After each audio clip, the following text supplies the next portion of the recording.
Tom Cruise's forgotten 85% RT action movie should have been his Jack Reacher replacement.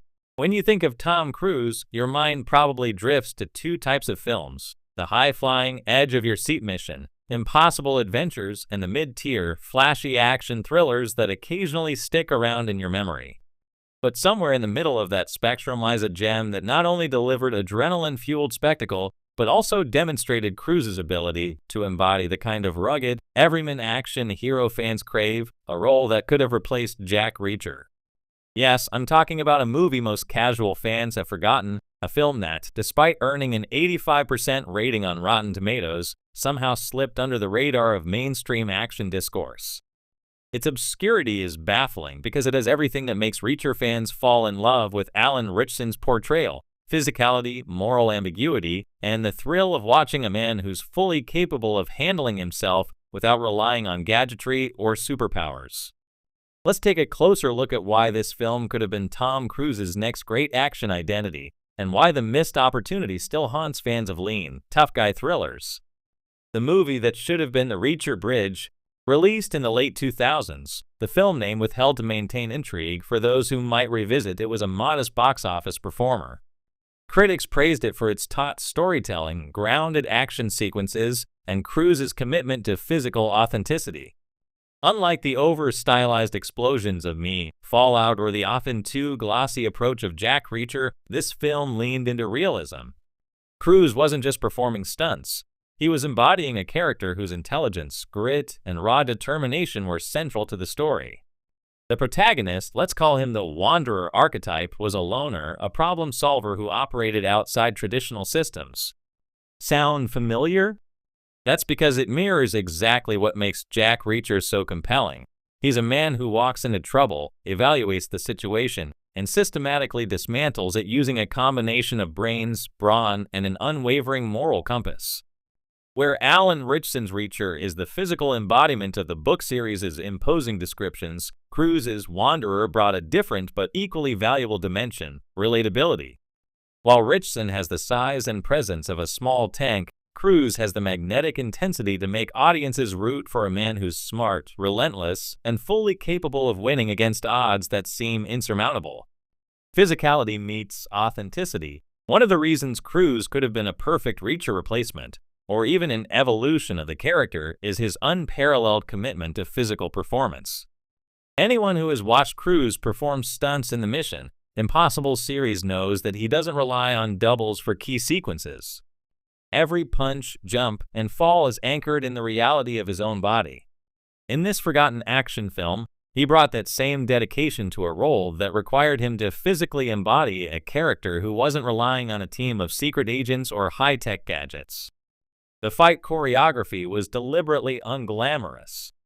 It wasn't designed to make Cruise look invincible. It was designed to make him look competent, efficient, and terrifyingly capable.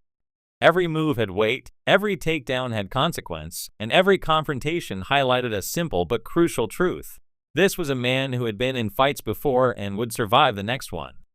Fans of Reacher know that this sense of realism is non-negotiable.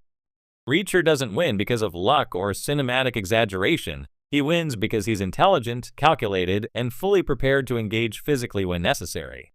Cruise delivered that same energy, proving that he could have stepped into the Reacher universe without losing his signature intensity, the moral compass that grounded the action.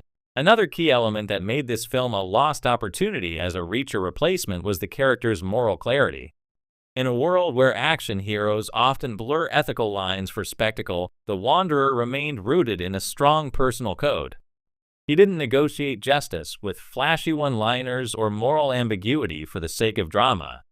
Every decision had weight, every act of violence had a reason, and every victory reinforced the idea that the protagonist was more than a collection of stunts. He was a man of principle.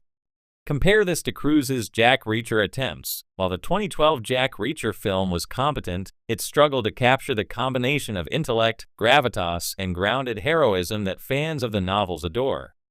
Cruise's physical stature and screen presence were sometimes at odds with Reacher's imposing, near-mythic size, which became a sticking point for hardcore readers. But in this forgotten 85% RT movie, Cruise's performance wasn't limited by preconceived expectations. He was free to embody a hero whose intelligence, efficiency, and moral clarity carried the story, much like Reacher's presence in Lee Child's novels. The unused potential for a franchise. Here's where the tragedy really lies. The film's critical acclaim, 85% on Rotten Tomatoes, suggested that it had franchise potential.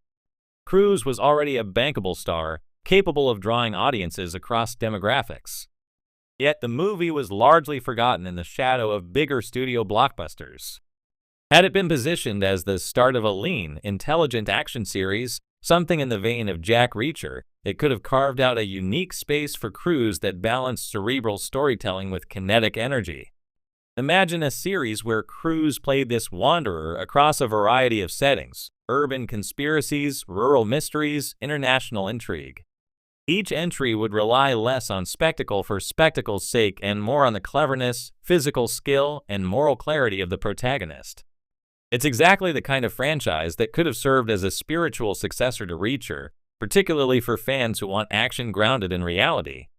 Why Cruise's star power matters. Another factor that makes this missed opportunity so frustrating is Cruise's star power. Alan Ritchson's Reacher is widely beloved by book fans, but he doesn't have the global recognition that Cruise commands. A Cruise-led Reacher replacement could have elevated the franchise to blockbuster status while still appealing to fans who appreciate grounded action heroes. The combination of Cruise's charisma, dedication to stunt work, and ability to portray intelligence alongside physicality would have been nearly impossible to replicate with any other actor at that time. Additionally, Cruise's established reputation for commitment to long-term franchises, as evidenced by Mission Impossible, meant that audiences could have confidently expected multiple sequels, each raising the stakes and exploring the character in new environments. Instead, the film's potential faded into obscurity, leaving fans to imagine what could have been. The lessons for modern action cinema. This forgotten gem also serves as a cautionary tale for modern action cinema. In an era dominated by superhero spectacles and CGI-heavy blockbusters, there is still a market for intelligent, grounded heroes who solve problems with brains and brawn in equal measure. Cruise's performance demonstrated that audiences are willing to follow a character-driven action hero who operates under realistic constraints and moral clarity. It's also a reminder that timing, marketing, and perception matter as much as talent.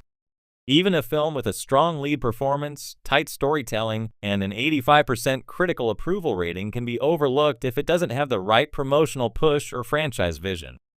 For studios, this is a lesson in how potentially groundbreaking properties can slip,